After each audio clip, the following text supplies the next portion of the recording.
नारायणं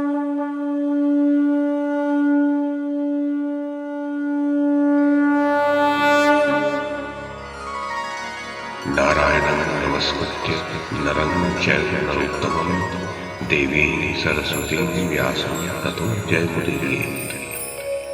ओम नमो भगवते वासुदेवाय, ओम नमः पितामहाय, ओम नमः प्रजापतिभ्यः, ओम नमः कृष्णद्वैपायनाय, ओम नमः सर्वविघ्नविनायकेभ्यः।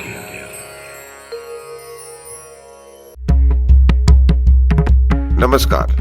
महाभारत कथा श्रृंखला में आपका स्वागत है। श्रीमन महर्षि वेद व्यास द्वारा रचित महाकाव्य महाभारत को एक कथा श्रृंखला के रूप में प्रस्तुत करते हुए पिछली कड़ी में मैंने मूल संस्कृत ग्रंथ के प्रथम पर्व, जो आदि पर्व के नाम से प्रसिद्ध है, उसके 18वें उपपर्व अर्थात खांडव दाह पर्व में ब्राह्मण वेशधारी अग्निदेव के आगमन की जो कथा कही गई है, उसे आपको सुनाया था। अब इस कड़ी में इसी खांडव दाह पर्व में राजा श्वेतकी के 12 वर्षों के यज्ञ की जो कथा कही गई है, उसे मैं कमल किशोर आपको सुनाता हूं।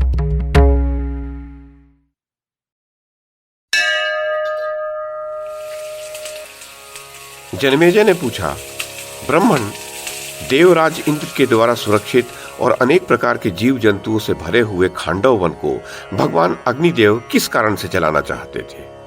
मुझे इसका कोई साधारण कारण नहीं जान पड़ता, जिससे कुपित होकर अग्नि ने समूचे खांडव वन को भस्म कर दिया। वैशंपायन जी ने कहा, महाराज जन्मेजय, सुना जाता है प्राचीन काल में इंद्र के समान बल और पराक्रम से संपन्न श्वेतकी नाम के एक राजा थे। उस समय उनके जैसा यज्ञ करने वाला, दाता और बुद्धिमान दूसरा कोई नहीं था। उन्होंने पर्याप्त दक्षिणा वाले अनेक बड़े बड़े यज्ञों का अनुष्ठान किया था। राजन, प्रतिदिन उनके मन में यज्ञ और दान के सिवा दूसरा कोई विचार उठता ही नहीं था। वे यज्ञ कर्मों के आरंभ और नाना प्रकार के दानों में ही लगे रहते थे। अतः वे सदा यज्ञ करते रहते थे। यज्ञ करते करते उनके ऋत्विजों की आंखें धुएं से व्याकुल हो उठी। दीर्घ काल तक आहुति देते देते वे सभी खिन्न हो गए थे, इसलिए राजा को छोड़कर चले गए। तब राजा ने उन ऋत्विजों को पुनः यज्ञ के लिए प्रेरित किया, परंतु वे ऋत्विज नहीं आए। तब राजा ने दूसरे ब्राह्मणों को ऋत्विज बनाया और उन्हीं के साथ अपने चालू किए हुए यज्ञ को पूरा किया। राजन, राजा के मन में किसी समय यह संकल्प उठा कि मैं 100 वर्षों तक चालू रहने वाला एक सत्र प्रारंभ करूं। परंतु उन महामना को हर प्रकार का यत्न करने के पश्चात वह यज्ञ आरंभ करने के लिए कोई ऋत्विज नहीं मिला। तब उन राजर्षि ने कुपित होकर आश्रमवासी महर्षियों से कहा, विप्रवरों, बिना किसी मेरे अपराध के मेरा परित्याग करना आप लोगों के लिए कदापि उचित नहीं है। अतः आप लोगों ने द्वेषवश मुझे त्याग दिया तो मैं यह यज्ञ कराने के लिए दूसरे ऋत्विजों के पास जाऊंगा। इतना कहकर राजा चुप हो गए। तब ऋत्विज रुष्ट होकर बोले, भूपाल शिरोमणे, आपके यज्ञ कर्म तो निरंतर चलते रहते हैं, अतः सदा कर्म में लगे रहने के कारण हम लोग थक गए हैं। पहले के परिश्रम से हमारा कष्ट बढ़ गया है। ऐसी दशा में बुद्धि मोहित होने के कारण उतावले होकर आप चाहें तो हमारा त्याग कर सकते हैं। नरेश, आप तो भगवान रुद्र के ही समीप जाइए, अब वे ही आपका यज्ञ कराएंगे। जन्मेजय, ब्राह्मणों का यह आपेक्ष युक्त वचन सुनकर राजा श्वेतकी को बड़ा क्रोध हुआ। वे कैलाश पर्वत पर जाकर उग्र तपस्या में लग गए और महादेव जी की आराधना करते हुए बहुत दिनों तक निराहार खड़े रहे। वे कभी 12वें दिन और कभी 16वें दिन फल मूल का आहार कर लेते थे। दोनों बाहें ऊपर उठाकर एकटक देखते हुए राजा श्वेतकी एकाग्रचित हो 6 महीनों तक ठूंठ की भांति अविचल भाव से खड़े रहे। भारत, उन नृपश्रेष्ठ को इस प्रकार भारी तपस्या करते देख भगवान शंकर ने अत्यंत प्रसन्न होकर उन्हें दर्शन दिया और स्नेहपूर्वक गंभीर वाणी में उनसे कहा, परंतप नरश्रेष्ठ, मैं तुम्हारी तपस्या से बहुत प्रसन्न हूं। तुम्हारा कल्याण हो। तुम जैसा चाहते हो वैसा वर मांग लो। अमित तेजस्वी रुद्र का यह वचन सुनकर राजर्षि श्वेतकी ने परमात्मा शिव के चरणों में प्रणाम किया और कहा, देव देवेश सुरेश्वर, यदि मेरे ऊपर आप सर्वलोक वंदित भगवान प्रसन्न हुए हैं तो स्वयं चलकर मेरा यज्ञ कराएं। जन्मेजय, राजा की कही हुई यह बात सुनकर भगवान शिव प्रसन्न होकर मुस्कुराते हुए बोले, राजन, यज्ञ कराना मेरा काम नहीं है, परंतु तुमने यही वर मांगने के लिए भारी तपस्या की है, अतः मैं एक शर्त पर तुम्हारा यज्ञ कराऊंगा। यदि तुम एकाग्रचित हो, ब्रह्मचर्य का पालन करते हुए 12 वर्षों तक घृत की निरंतर अविच्छिन्न धारा द्वारा अग्निदेव को तृप्त करो, तो मुझे जिस कामना के लिए प्रार्थना कर रहे हो उसे पाओगे। जनमेजय, भगवान रुद्र के ऐसा कहने पर राजा श्वेतकी ने शूलपाणी शिव की आज्ञा के अनुसार सारा कार्य संपन्न किया। 12वां वर्ष पूर्ण होने पर भगवान महेश्वर पुनः आए और राजा श्वेतकी को देखते ही अत्यंत प्रसन्न होकर बोले, भूपाल शिरोमणे, तुमने इस वेद विहित कर्म के द्वारा मुझे पूर्ण संतुष्ट किया है, परंतु परंतप शास्त्रीय विधि के अनुसार यज्ञ कराने का अधिकार ब्राह्मणों को ही है। अतः परंतप मैं स्वयं तुम्हारा यज्ञ नहीं करा सकता, परंतु पृथ्वी पर मेरे ही अंशभूत एक महाभाग श्रेष्ठ द्विज है। वे दुर्वासा नाम से विख्यात है। महातेजस्वी दुर्वासा मेरी आज्ञा से तुम्हारा यज्ञ कराएंगे। तुम सामग्री जुटाओ। जनमेजय, भगवान रुद्र का कहा हुआ यह वचन सुनकर राजा पुनः अपने नगर में आए और यज्ञ सामग्री जुटाने लगे। तदनंतर सामग्री जुटाकर वे पुनः भगवान रुद्र के पास गए और बोले, महादेव, आपकी कृपा से मेरी यज्ञ सामग्री तथा अन्य सभी आवश्यक उपकरण जुट गए। अब कल मुझे यज्ञ की दीक्षा मिल जानी चाहिए। महामना राजा का यह कथन सुनकर भगवान रुद्र ने दुर्वासा को बुलाया और कहा, द्विश्रेष्ठ, ये महाभाग राजा श्वेतकी है। मेरी आज्ञा से तुम इन भूपाल का यज्ञ कराओ।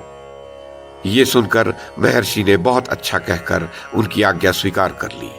तदनंतर यथा समय विधि पूर्वक उन महामना नरेश का यज्ञ आरंभ हुआ। शास्त्र में जैसा बताया गया है उसी ढंग से सब कार्य हुआ। उस यज्ञ में बहुत सी दक्षिणा दी गई। उन महामना नरेश का वह यज्ञ पूरा होने पर उसमें जो महातेजस्वी सदस्य और ऋत्विज दीक्षित हुए थे, वे सब दुर्वासा की आज्ञा ले अपने अपने स्थान को चले गए। राजन, वे महान सौभाग्यशाली नरेश भी वेदों के पारंगत महाभाग ब्राह्मणों द्वारा सम्मानित हो अपनी राजधानी में गए। उस समय वंदीजनों ने उनका यश गाया और पूर्ववासियों ने अभिनंदन किया। नृपश्रेष्ठ श्वेतकी का आचार व्यवहार ऐसा ही था। वे दीर्घ काल के पश्चात अपने यज्ञ के संपूर्ण सदस्यों तथा ऋत्विजों सहित देवताओं से प्रशंसित हो स्वर्गलोक में गए। जनमेजय, उनके यज्ञ में अग्नि ने लगातार 12 वर्षों तक घृत पान किया था। उस अद्वितीय यज्ञ में निरंतर घी की अविच्छिन्न धाराओं से अग्निदेव को बड़ी तृप्ति प्राप्त हुई। अब उन्हें फिर दूसरे किसी का हविष्य ग्रहण करने की इच्छा नहीं रही। अतः धीरे धीरे उनका रंग सफेद हो गया, कांति फीकी पड़ गई और वे पहले की भांति प्रकाशित नहीं हो रहे थे। फिर भगवान अग्निदेव के उदर में विकार हो गया।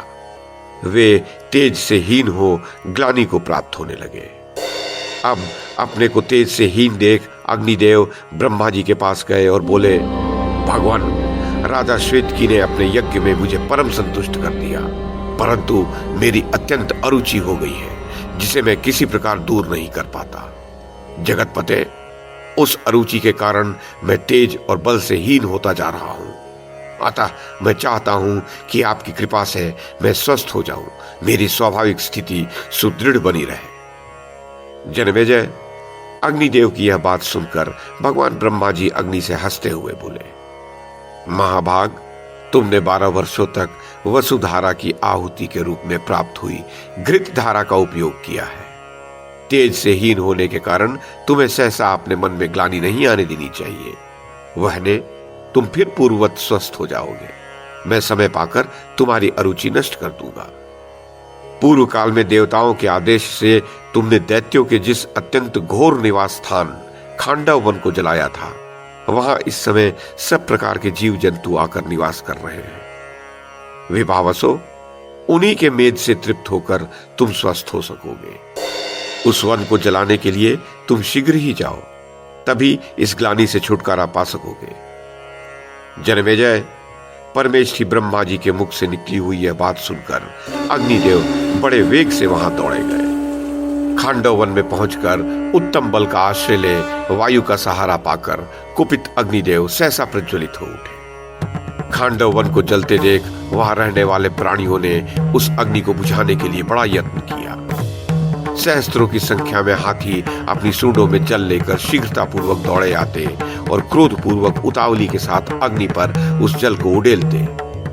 अनेक सिर वाले नाग भी क्रोध से मूर्छित हो अपने मस्तकों द्वारा अग्नि के समीप शीघ्रता पूर्वक जल की धारा बरसाते।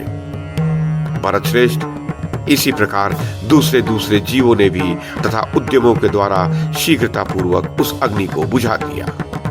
इस प्रकार खांडव वन में अग्नि ने प्रज्वलित होकर 7 बार उसे जलाने का प्रयास किया, परंतु प्रति बार वहां के निवासियों ने उसे बुझा दिया।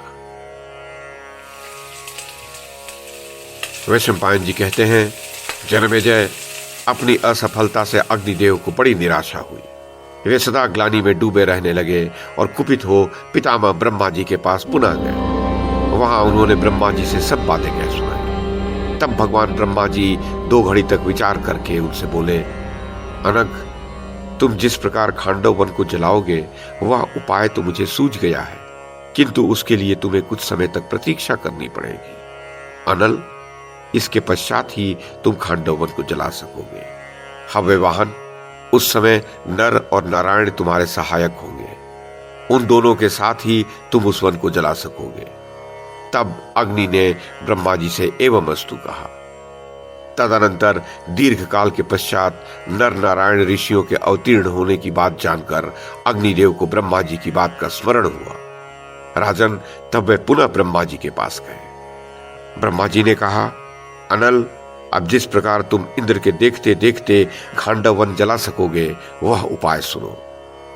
विभावसो, आदिदेव नर और नारायण मुनि इस समय देवताओं का कार्य सिद्ध करने के लिए मनुष्य लोक में अवतीर्ण हुए हैं। वहां के लोग उन्हें अर्जुन और वासुदेव के नाम से जानते हैं। वे दोनों इस समय खांडव वन के पास ही एक साथ बैठे हैं।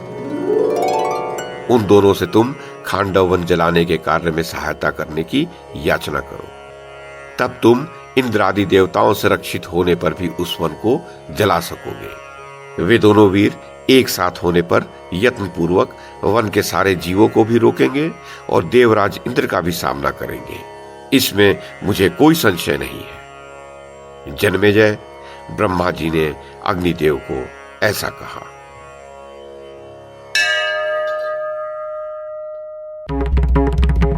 तो ये थी आदि पर्व के 18वें उपपर्व अर्थात खांडव दाह पर्व में कही गई राजा श्वेतकी के 12 वर्षों के यज्ञ की कथा। इस कड़ी में बस इतना ही। अगली कड़ी में इससे आगे की कथा सुनाऊंगा। YouTube के माध्यम से महाभारत की कथा को एक श्रृंखला के रूप में प्रस्तुत करने का हमारा ये प्रयास यदि आपको सराहनीय लगा हो तो कृपया इस कड़ी को लाइक और शेयर करें, चैनल को सब्सक्राइब करें और बेल आइकन को दबाएं। साथ में अन्य लोगों को भी देखने के लिए प्रेरित करें। धन्यवाद और नमस्कार।